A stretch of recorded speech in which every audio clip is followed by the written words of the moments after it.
रामेछाप जिल्ला सुन्दरताको पर्याय, प्रकृति, इतिहास र धार्मिकताको दृष्टिकोणले अति महत्त्वपूर्ण स्थल। तामाकोशी नदी र यसैको किनारमा बसेको मन्थली बजार। यहीँ भेटिन्छ पुष्पलाल र शहीद गङ्गालालको घर गाउँ। यहाँनिर चाहिँ अब पुष्पलाल गङ्गालाल हाम्रो शहीद उहाँको चाहिँ जन्मस्थल छ। त्यही घर जसले महान शहीद गङ्गालाललाई जन्म दियो र हुर्कायो। यहाँ चाहिँ गङ्गालाल र पुष्पलालले जन्म लिएको ठाउँ। सुक्खा रामेछापमा पानीको रोचक कथा सुन्नेछौँ।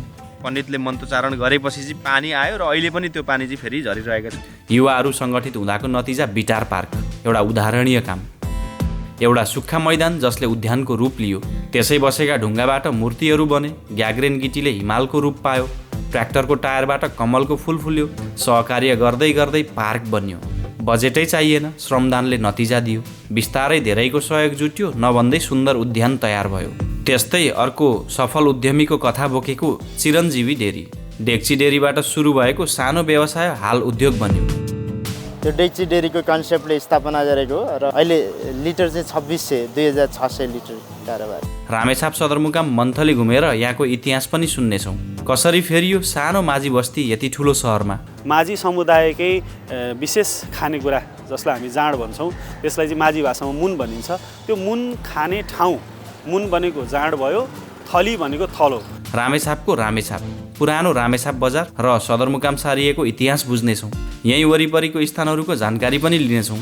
हामीले जिल्लाका र छिमेकी जिल्लाको ठाउँहरू ल्याएका छौँ, जस्तो सैलुङ त्यहाँ छ। आउनुहोस् घुमौँ रामेछाप, हेरौँ यताका अनौठा र रोचक स्थानहरू।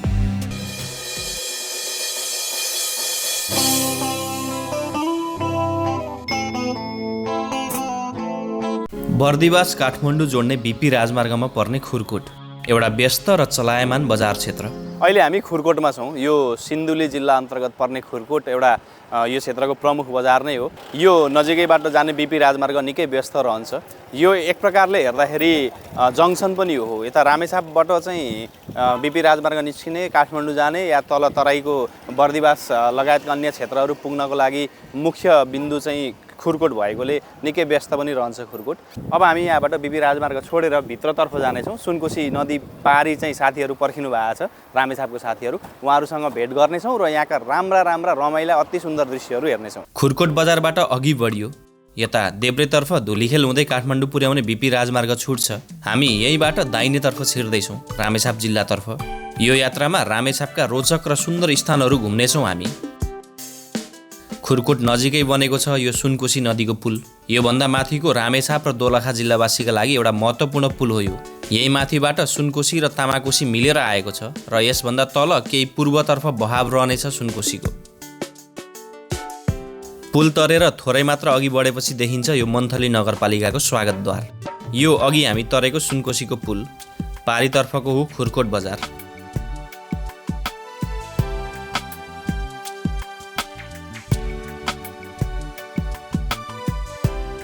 नमस्कार है, स्वागत छ है। रामेछापमा हार्दिक स्वागत छ। रामेछापको मन्थली बजारबाट साथीहरू आउनुभएको छ। उहाँहरूले नै हामीलाई रामेछापका विभिन्न स्थानहरू घुमाइदिने योजना छ। अब लाग्यो रामेछाप भ्रमण गर्न। हामी अब 3-4 दिन रामेछापमै बिताउनेछौँ। सुनकोशी पारी छ काठमाडौँ जोड्ने बिपी राजमार्ग। हामी यतातर्फको मार्ग हुँदै अघि बढ्दैछौँ। यो मार्गले मन्थली हुँदै दोलखा छिराउँछ।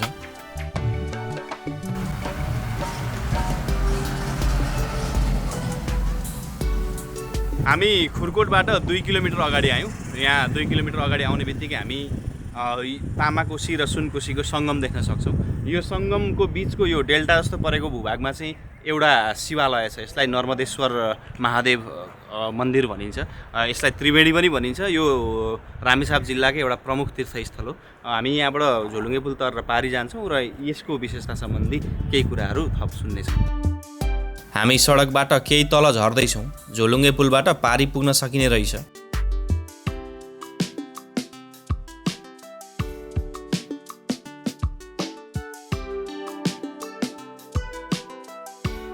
तामाकोशी र सुनकोशी नदीको सङ्गममा अवस्थित त्रिवेणी धाम र नर्मदेश्वर महादेव मन्दिर ठुलो धार्मिक महत्त्व बोकेको स्थान।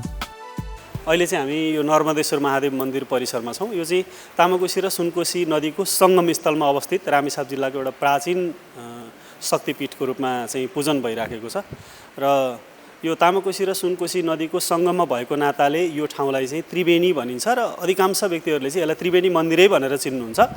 यो चाहिँ आजभन्दा शताब्दीौँ वर्ष अगाडिदेखि नै यहाँ चाहिँ शक्तिपीठको रूपमा चाहिँ महादेवको पूजा भइरहेको छ। यो नर्मदेश्वर महादेव मन्दिर चाहिँ सुनकोशी र तामाकोशी नदीको सङ्गमस्थलमा भएको नाताले सुनकोशी र तामाकोशी नदीलाई चाहिँ हिमालय पर्वतकी दुईटी छोरीको रूपमा चाहिँ मान्ने किंवदन्ती छ स्थानीय। र स्थानीय किंवदन्ती अनुसार चाहिँ यो एकदम रोचक कहानी छ यसको। एकातिरबाट हिमालय पर्वतकी छोरी सुनकोशी दक्षिण यात्राको लागि निस्किन्, अर्कोतर्फबाट पहाडको अर्कोतर्फबाट चाहिँ तामाकोशी नदी अर्की छोरी चाहिँ यात्रामा निस्किन् र दुईटी दिदीबहिनी चाहिँ दक्षिणको यात्रामा जाने क्रममा जब दिदी चाहिँ सुनकोशी नदी चाहिँ सुनकोशी दिदी चाहिँ यो त्रिवेणी धाम भन्ने ठाउँमा आइपुगिन्, त्यहाँ आइपुग्दाखेरि चाहिँ उनीहरूको सल्लाह यो धाममा भेट्ने त्रिवेणीमा भेट्ने भन्ने सल्लाह रहेछ। सुनकोशी दिदी यहाँ आइपुगिसकेपछि तामाकोशी बहिनी चाहिँ आइपुगेकी थिएनन् र दिदीलाई चिन्ता भयो, न बहिनीलाई बाटोमा केही अभर पर्यो कि केही समस्या भयो कि भनेर यहाँ पर्खिन्।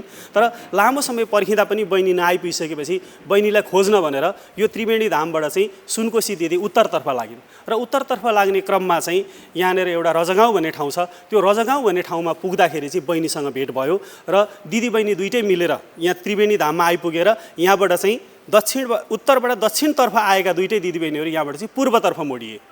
त्यही भएर अहिले पनि सुनकोशी नदी र तामाकोशी नदीमा जब बर्सातको समयमा धेरै पानी भरिन्छ, सुनकोशीको पानी चाहिँ यहाँबाट लगभग 3 किलोमिटर उत्तरतर्फ तामाकोशीतिर चढ्ने गरेको छ र यहाँको स्थानीय विशेष गरी माझी समुदायहरूले चाहिँ बहिनीलाई लिनलाई दिदी यहाँ आइपुगेको भनेर मान्ने चलन छ। त्रिवेणीबाट हामी अझ अघि बढ्यौँ, तामाकोशीको किनारै किनार। हामी करिब 3-4 वर्ष अघि यही मार्ग हिँडेको थियौँ। त्यो याद ताजा गरायो यो यात्राले। रामेछाप प्रवेश गर्नासाथ तामाकोशीको यो दृश्यले चाहिँ एकपटक सम्मोहित नै गराउँछ सबैलाई। निकै रोचक दृश्य देख्न पाइन्छ यता। यो तामाकोशी पारी रजगाउँ भन्ने माझी गाउँ बसेको देख्न सकिन्छ। तामाकोशी नाग बटारिए झैँ घुमेर बगेको सुन्दर दृश्य। त्यही पारी भीमसेनको सक्कली गदा भएको मन्दिर पनि अवस्थित छ अरे। यता माथि अझ बटारिएर तामाकोशी बगेको देख्न सकिन्छ। तल किनारमा खेतबारीका दृश्यहरू। विशेष रमाइलो लाग्छ यस्तो स्थान मलाई चाहिँ। हामीले यहाँ निकै अलमल गऱ्यौँ, फोटो खिच्यौँ।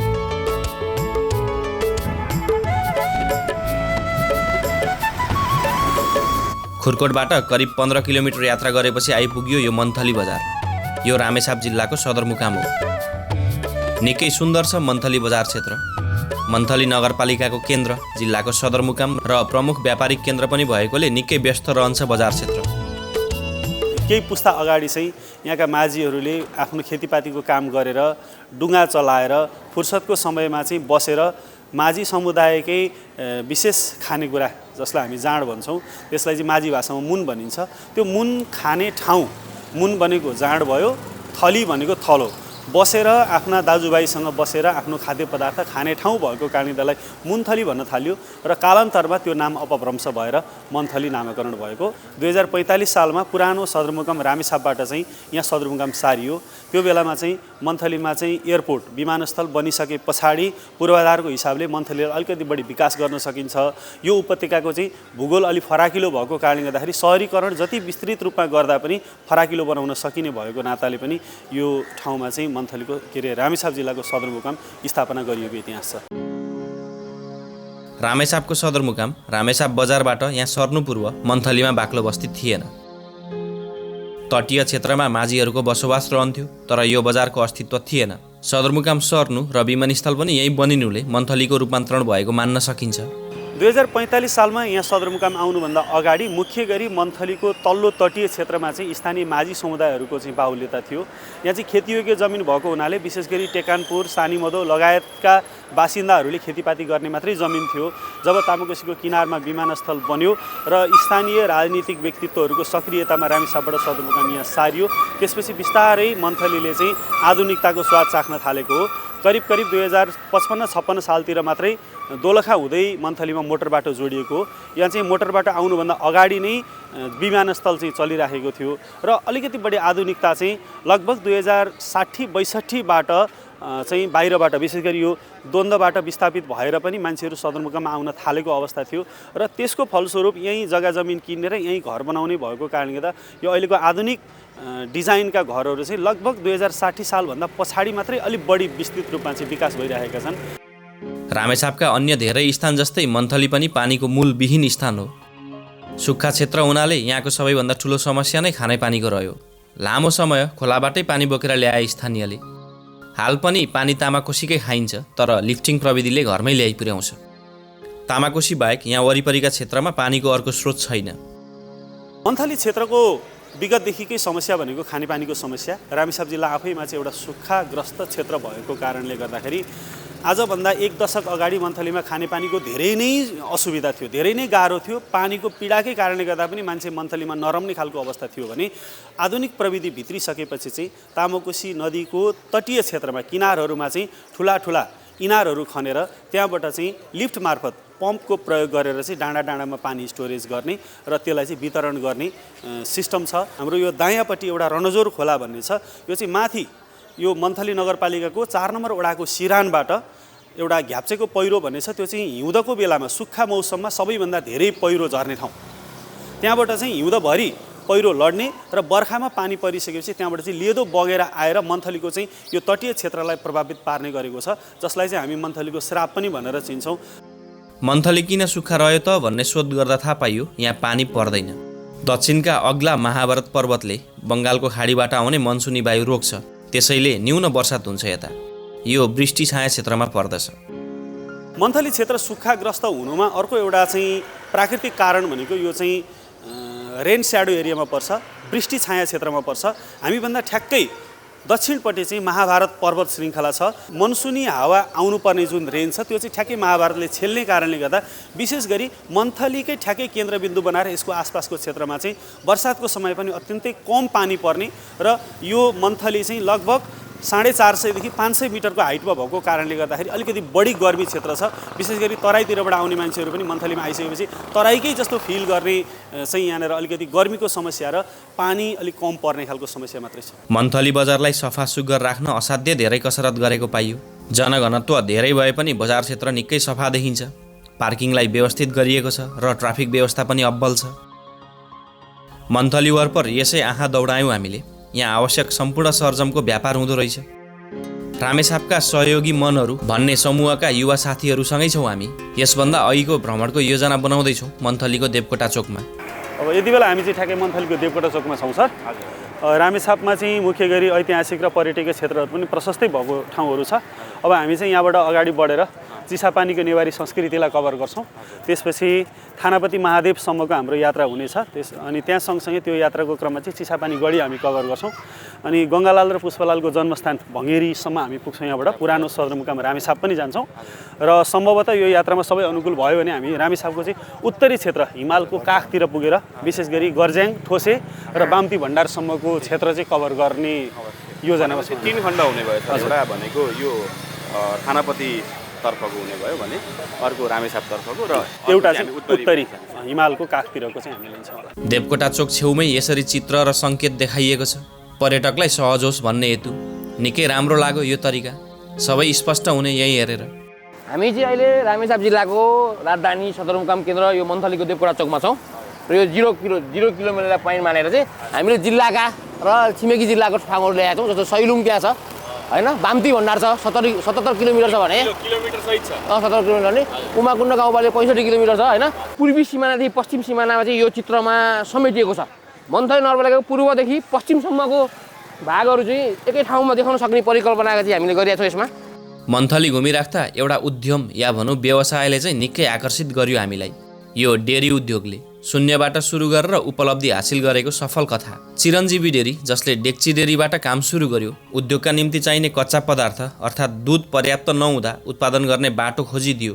गाई पाल्न प्रतिकूल सुक्खा स्थानमा दुधको उत्पादन हुने बनायो। सुरुमा यहाँ दुधै थिएन होइन। मैले 500 लिटरको क्षमताको डेरी, डेक्ची डेरी भन्छ, त्यो डेक्ची डेरीको कन्सेप्टले स्थापना गरेको र त्यसलाई बढाउँदै अब 10,000 लिटर पुर्याउने लक्ष्य थियो। भर्खर अहिले 2500-3000 लिटरको क्षमतामा पुगेका छौँ हामी। सुक्खा क्षेत्रमा व्यावसायिक गाई पालन गर्नुहुन्न भन्ने मान्यता थियो स्थानीयको। दुधको बजारीकरण हुने कुरै थिएन, तर कृषकले बिना ब्याज र धितो नै गाई पाए। दुध उत्पादन भयो, कृषक उक्सिए, डेरी पनि चल्यो। धेरै चुनौती थियो। सुक्खा क्षेत्र भएकोले यहाँ व्यावसायिक पशुपालन थिएन। मैले चाहिँ हाम्रो एउटा सहकारी पनि सँगसँगै थियो, आधुनिक कृषि सहकारी।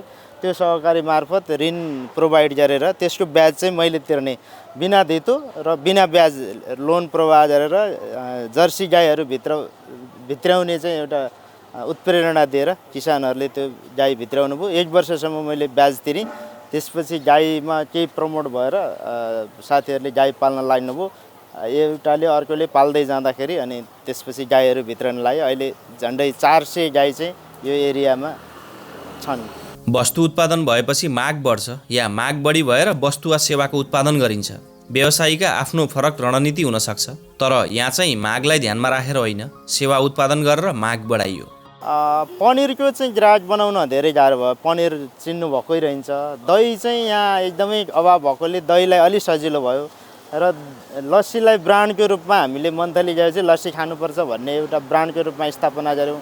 र अर्को खाजाको आइटमहरूमा दुधको आइटम खानुपर्छ है भन्ने सरकारी गैर सरकारी निकायले पनि अलि चासो दिएकोले खाजाको रूपमा प्रमोट भयो। र हामीले अहिले नयाँ चाहिँ पनिरको मोमो पनि बनाएर प्रमोट गरिरहेका छौँ। त्यो भएकोले धेरै गाह्रो चाहिँ छैन, मार्केटिङ चाहिँ भइरहेको छ। डेरीको व्यवसाय धेरै राम्रो छ। प्रतिदिन 2500 लिटर बढी दुधको कारोबार हुन्छ। यद्यपि व्यवसायी पूर्ण रूपमा सन्तुष्ट हुनुहुन्न। योभन्दा धेरै दुध र दुधजन्य वस्तु उत्पादन गर्ने लक्ष्य छ उहाँको। सफल भइसकेको छैन। जब रामेछापबाट दैनिक रूपमा 10,000 लिटर दुध सहरी एरियामा पठाइन्छ, त्यसपछि अनि सफलता मिल्छ भन्ने मेरो लक्ष्य छ। अहिले बाहिर दुधको रूपमा जाँदैन। हामीले पनिर, छुर्पी, घिउ र खुवा यति आइटम पठाइरहेका छौँ। यो काठमाडौँ, बिर्तामोड, बर्दिवास लगायतका ठाउँमा हामीले छुर्पी, पनिर, घिउ पठाइरहेका छौँ। खानेपानी, विद्युत जस्ता आधारभूत कुराले व्यवसायलाई चुनौती थपिरहन्छ। राज्यको उद्योगप्रतिको नीतिसँग पनि रुष्ट हुनुहुन्छ डेरी व्यवसायी। चुनौती मेन रूपमा यो बत्ती र पानीको नै हो। यो एरियामा एकदमै गाह्रो हुने, बत्ती गइरहने। अहिले त अलि ठिक भएछ, पहिला त एकदमै समस्या थियो। र पानीको पनि त्यस्तै अभाव छ। लिफ्टबाट तान्नुपर्ने भएकोले पानीको पनि अभाव छ। राज्यको नीति पनि छैन। राज्यले चाहिँ यो चाहिँ औद्योगिक ग्राम हो, यो चाहिँ औद्योगिक क्षेत्र हो भनेर सेवा सुविधा दिएर छुट्टै ठाउँ एरिया तोकिदिएदेखि एकदम सजिलो हुन्थ्यो। अब यो उद्योगको रूपमा भएकोले धुवा धुलो हरेक कुराहरूले हामीलाई चाहिँ समस्या परिरहेको छ। नेपाल कृषि प्रधान देश हो, तर अझ पनि कृषि उद्योग मैत्री सोच विकसित भने भइसकेको छैन। कृषि उद्योग र यस्तै श्वेत क्रान्तिले देशलाई ठुलो टेवा पुर्याउने तथ्यमा विश्वास राख्नुहुन्छ भानुभक्त श्रेष्ठ। ग्रामीण अर्थतन्त्रलाई उठाउन चाहिँ यो कृषिलाई औद्योगिकरण गर्ने, बजारीकरण गर्ने, उत्पादनसँग जोड्ने काम तत्काल हुनुपर्छ। यसमा सरकार र सबैको ध्यान जाओस्। गाउँ गाउँमा पनि यो डेरीको कन्सेप्ट ल्याएर दुध सञ्चालन गर्नुभयो भने अलि यो सहरको पैसा गाउँ भित्राउने यो श्वेत क्रान्ति भन्छौँ हामी दुधमा, त्यो क्रान्ति चाहिँ सफल हुन्थ्यो भन्ने मलाई लाग्छ। मन्थली बजार घुमिसकेर अब भने हामी रामेछाप बजारतर्फ उक्लिनेछौँ। निकै रोचक स्थानहरू छन् रे त्यता। हामी अब रमाइलो तरिकाले घुम्नेछौँ। हामी अहिले रामेछापको भैँसेश्वर चोकमा छौँ। यो चाहिँ मन्थली छेउको चोक हो। यहाँबाट 2टा बाटो छुटिन्छ। एउटा बाटो चाहिँ रामेछाप बजार पुरानो सदरमुकामतर्फ जान्छ भने एउटा चाहिँ मन्थली हुँदै दोलखा छिर्ने मार्ग छ। हामी चाहिँ यहाँबाट रामेछापतर्फको मार्ग हुँदै बिचका विभिन्न उद्यानहरू, यहाँ अगाडि बिटाटार पार्क छ अरे, त्यस्तै अगाडि शहीदहरूको चाहिँ जन्मस्थल, जन्मघरहरू पनि यद्यपि छ अरे। साथसाथै यहाँबाट हामी रामेछाप बजार र बिचमा पर्ने सुन्दर स्थानहरू हेर्दै हेर्दै जानेछौँ। अब हामी तुरुन्तै यहाँबाट रामेछापतर्फको मार्ग भएर अघि बढ्नेछौँ। मन्थली छेउको भैँसेश्वर चोकबाट हामीले दायाँतर्फको मार्ग लियौँ र अघि बढ्यौँ। यहाँबाट ओखलढुङ्गा र रामेछाप बजार पुग्न सकिन्छ। ओखलढुङ्गातर्फ जाने मार्ग केही अघिबाट छुट्ने रहेछ। यहाँ अघि 2वटा बाटो छुट्टिएको देख्न सकिन्छ। देब्रेतर्फ जाने मार्गले ओखलढुङ्गा निकाल्ने रहेछ। हामी भने दायाँ मार्ग हुँदै अघि बढ्नेछौँ। यो सुकाजोर खोलाको पुल। यहाँबाट अघि रामेछाप जिल्लाको रामेछाप नगरपालिकामा प्रवेश गरिनेछ। मन्थली नगरपालिका र रामेछाप नगरपालिकाको सीमा छुट्याउने यो सुकाजोर खोला। रामेछाप नगरपालिका प्रवेश गर्नासाथ बिटार भन्ने स्थान पुगिन्छ। यहीँ बनेको छ बिटार पार्क। स्थानीय युवाहरू एकजुट हुँदाको नतिजा। यो पार्क स्थापना गर्न रासमको ठुलो भूमिका रहेछ। रामेछापका सहयोगी मनहरू भन्ने युवा समूहको। कोरोना लकडाउनको बखत उद्यमी युवाहरू त्यसै बस्नुपर्ने बाध्यता थियो। कुनै काम थिएन त्यो बखत। सधैँ व्यस्त हुने जीवनतालिका खाली हुँदा युवाहरूमा नैरेसता छाउँदै थियो। त्यही बखत यहाँका युवाहरूले आवश्यक पर्ने ठाउँमा खाद्यान्न लगायतका सरसामान जुटाइदिए र अन्य सामाजिक कार्य गरे। यो स्थल त्यो बखत खाली चौर थियो। यहाँ आएर उनीहरूले रुखहरू रङ्ग्याउने कार्य गरे। ढुङ्गाहरूमा आकृति कुँदियो। त्यसै खेर गएका ढुङ्गाहरूले विभिन्न आकार पाए। मैदान सफा गर्दा भेटिएका गेग्रेन गिटीबाट हिमाली संरचना तयार भयो। विभिन्न मूर्तिहरू कुदिए। फ्यालिएको ट्र्याक्टरको टायरबाट कमलको फुल बन्यो र एउटा उद्यानको खाका तयार भयो। यो एउटा चौर थियो, यसलाई चाहिँ हामीले पार्क बनाउन सक्छौँ कि भनेर पहिला सुरुमा रुखहरूलाई रङ्ग्यायौँ र यहाँ भएको ढुङ्गाहरूलाई पर्खालमा राख्ने खालको ढुङ्गालाई निकाल्दै त्यसलाई चाहिँ हामीले एउटा केही रूप दिन सक्छौँ कि भनेर हामी आफैले नै यसलाई छिनोहरू, हम्मरहरू, ग्राइन्डरहरू प्रयोग गरेर चाहिँ एक प्रकारको एउटा रूप दिएर चाहिँ यहाँको आकर्षक बनाउन सकिन्छ भनेर बनाएका हौँ। र त्यसै गरी यो पार्कमा भएका धेरै संरचनाहरू लगभग सबै संरचनाहरू यहाँ कुनै पनि सरकारी समिति नभइकन चाहिँ व्यक्तिहरूले आफैले सहयोग गरेर अथवा हामी आफैले कलेक्सन गरेर बनाएका छौँ। यो हामीले सगरमाथा बनाएको यहाँकै गिर्खा ढुङ्गाहरूलाई चाहिँ जम्मा गरेर चाहिँ कहाँ लगेर फाल्ने त भन्दा लास्टमा होइन यसलाई यहीँ एउटा सगरमाथाको रूप दिन सकिन्छ कि भनेर त्यसरी सगरमाथा जस्तो बनायौँ। र यसरी नै यो पार्कलाई हामीले चाहिँ लगभग दोस्रो लकडाउनमा पूर्ण रूपमा बनाउन त सकिनौँ, तैपनि त्यसपछि चाहिँ बल्ल राज्यको ध्यान आकर्षणले केही रकमहरूले कम्पाउन्ड सुरक्षित गर्नु पर्यो भनेर चाहिँ अनि बल्ल कम्पाउन्डहरूको चाहिँ काम भएको थियो र अहिले चाहिँ पूर्ण रूपमा सञ्चालन गर्न पनि सकेका छैनौँ हामीले। अब यो संरचनालाई संरक्षण गर्नको लागि अलिकति आर्थिक अवस्था पनि चाहिने रहेछ। त्यसले गर्दाखेरि पालेहरू, हेरालोहरू चाहिने हुँदाखेरि चाहिँ हामीलाई अलिकति समस्या आइरहेको छ अहिले पनि यसलाई संरक्षण गर्नलाई। मन्थली वरपर हाल पनि अर्को व्यवस्थित घुम्ने उद्यान तयार भइसकेको अवस्था छैन। परिवार या बालबच्चा घुमौँ भन्दा अर्को विकल्प छैन। यो स्थान मन्थलीबाट 3 किलोमिटर दूरीमा रहेकोले बिस्तारै मन भुलाउने गन्तव्य बन्दै गएको छ। हामी केही स्थानीय युवाहरू लकडाउनको समयमा चाहिँ आफ्नो व्यवसायहरू पनि ठप्प, सामाजिक जीवन पनि ठप्प भएको अवस्थामा चाहिँ के गर्ने त, कसरी चाहिँ सामाजिक काममा जोडिन सकिन्छ, यो चाहिँ खाली समयलाई सदुपयोग गर्न सकिन्छ भन्ने हिसाबले चाहिँ चौर खाली थियो। यसलाई चाहिँ अब मन्थलीको नजिक पनि मात्र 3 किलोमिटर टाढा रहेको चौर र मन्थलीमा चाहिँ आन्तरिक पर्यटकहरूलाई चाहिँ फुर्सदको समयमा समय व्यतीत गर्ने त्यस्तो चाहिँ अलि उपयुक्त ठाउँ पनि नभएको अवस्थामा यसलाई चाहिँ पार्कको रूपमा चाहिँ विकास गर्न सकिन्छ कि भनेर चाहिँ यहाँका रुखहरूलाई रङ्ग्याएर चाहिँ ढुङ्गाहरूमा आकृतिहरू कोरेर चाहिँ लकडाउनको समयमा चाहिँ हामीले स्थापना यसको सुरुवात गऱ्यौँ। त्यसपछि चाहिँ यहाँ हामीले काम गर्दै गर्दाखेरि ढुङ्गाहरूमा मूर्ति बनाउने चाहिँ मसिना ढुङ्गाहरू कलेक्सन गरेर चाहिँ हामीले सगरमाथा बनाएका छौँ। त्यसरी बनाएर एउटा चाहिँ आकर्षित हुने किसिमको भइसकेपछि चाहिँ बिस्तारै चाहिँ सरकारी निकायहरूबाट पनि बजेटहरूको व्यवस्थापन भएर चाहिँ अहिले यतिको चाहिँ हामीले स्थापना गर्न चाहिँ सफल भएका छौँ। भर्खरै हामीले क्यान्टिन सञ्चालन गरेका छौँ। विद्यार्थीहरू, साना भाइ बहिनीहरूको खेल्नको लागि चाहिँ केही सामानहरू हामीले चाहिँ यो ट्रस्टमा स्थापना गरेका छौँ। अब मूलत मन्थलीमा गर्मी पनि बढी र यो ठाउँ मन्थलीको दाँजोमा शीतल पनि र समय कटाउनको लागि चाहिँ यो आन्तरिक पर्यटनको लागि चाहिँ एउटा चाहिँ टेवा पुगोस् भनेर नै हामीले बिटार पार्कलाई चाहिँ अघि बढाइरहेका छौँ। युवाहरू सङ्गठित हुँदाको नतिजा देख्दा वास्तवमै मन प्रफुल्लित भयो। हामी बिटार पार्कबाट अघि बढ्यौँ रामेछाप बजारतर्फ। सडक कालोपत्रे छ, सहज छ मोटरहरूका निम्ति, केही उकालो र घुमाउरो भने छ। सडकले बिस्तारै उचाइ लिँदै गयो। रातो माटोले बनेको पहाडी ढलान पार गर्दै सडक गएको देखिन्छ। यसै हेर्दा सुक्खा सुक्खा स्थानहरू छन्। केही उचाइ लिएपछि सल्लाका वृक्षहरूले स्वागत गरे। मौसम केही चिसो हुँदै आयो।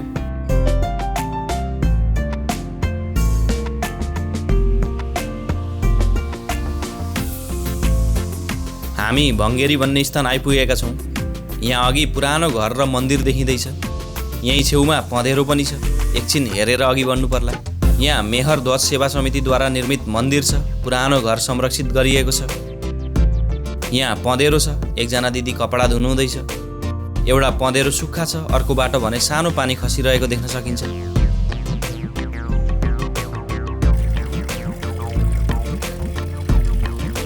हामी रामेछाप जाने बाटोमै पर्ने भङ्गेरी भन्ने स्थानमा छौँ। यहाँ भङ्गेरीको पँधेरो छ, एकदमै ऐतिहासिक पँधेरो। यहाँ पुरानो एउटा घर छ, भवन छ, त्यसै गरी मन्दिर छ महादेवको। यो पँधेरो चाहिँ धेरै प्राचीन। अब यसमा चाहिँ शहीद गङ्गालाल श्रेष्ठले चाहिँ पानी खानुभएको स्थान हो भनेर पनि मानिन्छ। तर समयक्रम अनुसार त्यो पँधेरो सुकेर गयो र करिब 2 वर्ष अगाडि मात्र यहाँनिर फेरि मन्त्रोच्चारण गरी यो नेपाली सेनाको पनि भूमिका रह्यो त्यसमा। अनि पण्डितले मन्त्रोच्चारण गरेपछि चाहिँ पानी आयो र अहिले पनि त्यो पानी चाहिँ फेरि झरिरहेको छ भन्ने हामीले देखाएका छौँ। यो रामेछापको भङ्गेरी क्षेत्र। पहाडको एकातर्फको ढलानमा बसेको छ भङ्गेरी गाउँ। पुरानासँगै आधुनिक घरहरूको मिश्रण देखिन्छ भङ्गेरीमा। यसै हेर्दा सुक्खा नै देखिन्छ यताका स्थानहरू।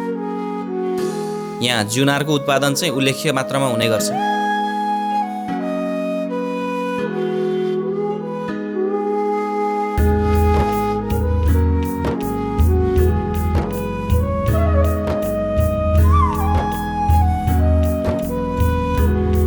हामी भङ्गेरीको पँधेरोबाट अझ अघि बढ्यौँ यता रामेछाप बजारतर्फ।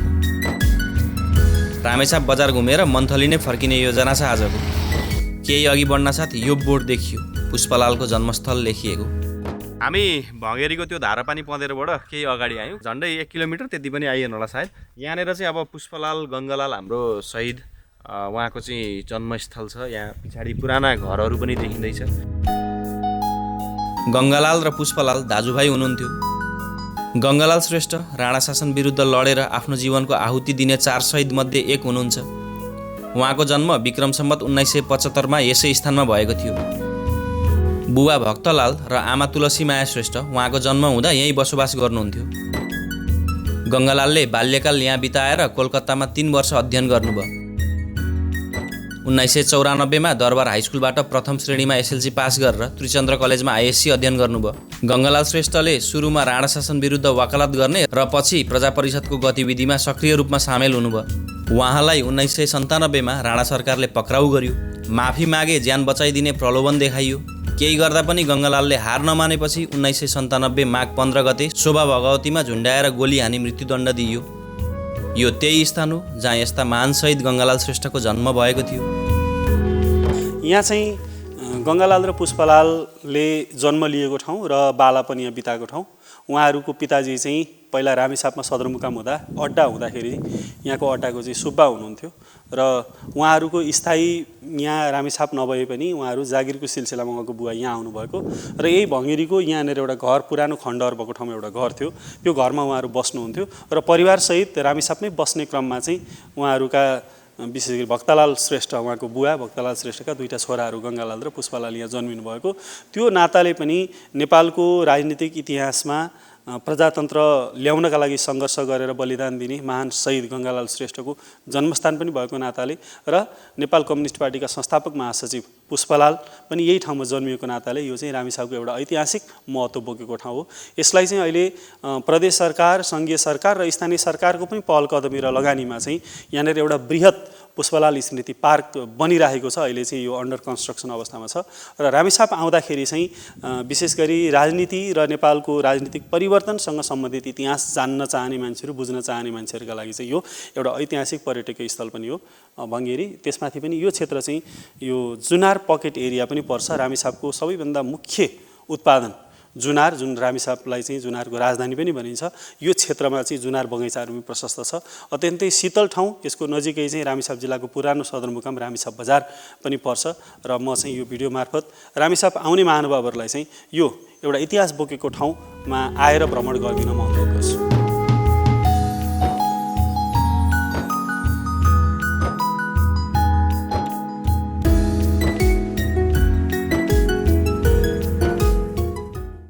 हामी गङ्गालाल र पुष्पलालको जन्मघरबाट अझ अघि बढ्यौँ रामेछाप बजारतर्फ। यहीँ अघि बाटोमा ठुलो चौतारो देखिन्छ। एउटा वृक्षको हाँगा अर्कोमा गएर मिलन भएको रोचक दृश्य। रामेछाप बजार पुग्नै लाग्दा बाटो छेउछाउ धुप्पी सल्लाका बोट वृक्षहरू प्रशस्त भेटिए। एक प्रकारले धुप्पी सल्लाको जङ्गल नै भन्न मिल्ने स्थान रहेछ यता।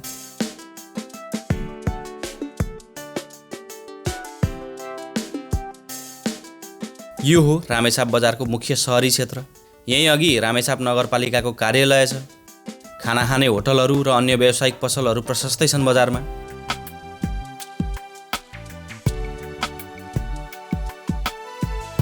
रामेछाप जिल्लाको पुरानो सदरमुकाम रामेछाप बजार अहिले पनि यहाँनिर पुराना घरहरू देख्न सकिन्छ। यद्यपि अब धेरै यहाँनिर आधुनिकता छाइसक्यो, नयाँ कङ्क्रिट सिमेन्टेड घरहरू बनिसके र पनि यहाँ आउँदाखेरि चाहिँ एउटा पुरानो स्थलमा आएको एउटा ऐतिहासिक स्थान भन्न सकिन्छ यसलाई। यो दृश्यहरू हामी हेर्ने प्रयास गर्नेछौँ र यहाँको स्थानीय उत्पादनहरू पनि खोजी गर्नेछौँ। रामेछाप बजार नेपालको मध्यपूर्वको ऐतिहासिक बजार हो। 208 वर्षसम्म सदरमुकाम बसेको यस रामेछाप बजारबाट 2045 सालको भूकम्पपछि सदरमुकाम मन्थली सारिएको हो। खानेपानी अभाव, पहिरोको जोखिम र भूकम्पीय क्षति देखाउँदै पञ्चायतका शासकबीच टकरावको कारण सदरमुकाम सारिएको मानिन्छ। सदरमुकाम सरेपछि रामेछाप बजार सुनसान भयो, मानिसले छोडेको उजाड बस्ती बन्यो। पछि बिस्तारै स्थानीयले सहकार्य र संरक्षण गरेर रामेछाप बजारलाई प्राण दिए। रामेछाप चाहिँ यो रामेछाप जिल्लाको एउटा ऐतिहासिक र पुरानो बजार क्षेत्र हो, सहर पनि हो एक हिसाबको। यो रामेछाप नगरपालिकाको वडा नम्बर 8मा अवस्थित छ र रामेछाप चाहिँ परापूर्वकालदेखि नै एउटा इतिहास बोकेको ठाउँ। यो चाहिँ यो रामेछापको डाँडामा छौँ हामी अहिले यहाँ। रामेछापको डाँडाको दायाँतर्फ चाहिँ पहिलेदेखि परापूर्वकालदेखि नै यो तामाङ समुदायहरूको बसोबास भएको ठाउँ भएको र यो बायाँतर्फको भाग चाहिँ अलिकति खाली, विशेष गरी गाईबस्तुहरू चराउन मिल्ने ठाउँ भएको र तामाङ भाषामा रा भनेको बाख्रा र मे भनेको चाहिँ गाई गोरुलाई भनिन्छ अनि छाबा भनेको चाहिँ चराउने कामलाई भनिन्छ। त्यही भएर परापूर्वकालदेखि नै तामाङ समुदायले चाहिँ यो डाँडामा चाहिँ आफ्नो गाई बाख्राहरू चराउने भएको कारणले गर्दा रा मे छाबा भन्दा भन्दै पछि रामेछाप अपभ्रंश भएर बनेको शब्द भन्ने चाहिँ इतिहास छ। सँगसँगै कतिपयले चाहिँ रामले चाँप बिसाएको ठाउँ भएर रामेचापबाट चाहिँ रामेछाप भएको पनि भन्ने चलन छ भने कतिपयले चाहिँ रामे नाम गरेको एकजना चाहिँ यहाँको मुखियाले चाहिँ छाप लगाइसकेर अनि प्रशासनिक कामहरू गर्ने प्रणाली भएको हुनाले पनि भन्ने गरेको पाइन्छ। तर मलाई चाहिँ मेरो व्यक्तिगत विचारमा यो तामाङ समुदायहरूको बाहुल्यता भएको ठाउँ भएको हुनाले तामाङ भाषाकै त्यो अघि राम हे छापाबाट नै यो रामेछापको ठाउँको नाम बसेको जस्तो मलाई पनि त्यही विश्वास लाग्छ। र यो चाहिँ रामेछाप जिल्लाको पुरानो सदरमुकाम पनि भनिन्छ। राणाकालदेखि नै यो चाहिँ पूर्व 2 नम्बर क्षेत्रको चाहिँ एउटा सदरमुकाम हो। यो चाहिँ अड्डा थियो। विशेष गरी पूर्व 2 नम्बरमा चाहिँ साबिकको सिन्धुली जिल्ला, रामेछाप जिल्ला र दोलखा जिल्ला पर्थ्यो। यो मध्येमा 3टै जिल्लामा कार्यालयहरू बाँडिएका थिए। त्यो बेलाको चाहिँ यो पुरानो एउटा अड्डा भएको ठाउँ पनि हो। पछि रामेछाप जिल्लाकै पूर्ण रूपमा यो सदरमुकाम बस्यो र 2045 सालमा चाहिँ यहाँको अलिकति पानीको अभाव भएको अनि भौगोलिक विकटताको कारणले गर्दाखेरि र अब राजनीतिक खिचातानीको कारणले गर्दा पनि रामेछापबाट सदरमुकामलाई मन्थली पुर्याइयो र त्यो बिचमा चाहिँ रामेछापको समुदाय र मन्थलीको समुदायको बिचमा चाहिँ सदरमुकाम खोसाखोस पनि भएको इतिहास छ र फलस्वरूप केही कार्यालयहरू अहिले पनि रामेछाप डाँडामै अवस्थित छन्। विशेष गरी जिल्ला वन कार्यालय अनि जिल्ला अस्पताल, त्यसपछि यो भू संरक्षण कार्यालय र रामेछाप कारागार चाहिँ रामेछाप बजारमा अवस्थित छन्। अहिले यो अलिकति ओझेलमा परेको छ यो ठाउँ, किनभने यहाँबाट चाहिँ खासै कुनै क्षेत्रमा जाने बाटो रुट नपर्ने कारणले गर्दा यहाँको स्थानीय बजारहरू नै हो। रामेछाप डाँडाको क्षेत्रमा चाहिँ विशेष गरी जुनार उत्पादनको लागि र दलहन बालीहरूको उत्पादनको लागि यो क्षेत्र चाहिँ प्रचलित छ। सँगसँगै रामेछाप बजारको नजिकै रहेको यहाँ एउटा वादी भन्ने गाउँ छ, यो बायाँपट्टि सुनकोसीको पाखामा। त्यहाँ चाहिँ एउटा नेपालकै अत्यन्तै अल्पसङ्ख्यक र लोपोन्मुख प्रजाति हायु जातिको बसोबास रहेको छ, जुन हायु जाति चाहिँ विशेष संस्कृति बोकेको एउटा जातिको रूपमा रहेको छ भने भङ्गेरी क्षेत्र र रामेछाप बजार क्षेत्र चाहिँ पहिल्यैदेखि विशेष गरी नेवार समुदायहरूको चाहिँ संस्कृति संरक्षण गर्दै बसिरहेको पुरानो बस्ती हो। हामी रामेछाप बजारबाट फर्किएर मन्थली नै आयौँ। आजको हाम्रो बास यहीँ हुनेछ। केशव सरको निजी विद्यालय रहेछ मन्थलीमा। हामी त्यतैतर्फ लाग्यौँ उहाँसँगै। मलाई नयाँ स्थानमा विद्यालयको भ्रमण गर्न औधी रमाइलो लाग्छ। शिक्षण पेसामा धेरै समय बिताएकोले पनि हुनसक्छ।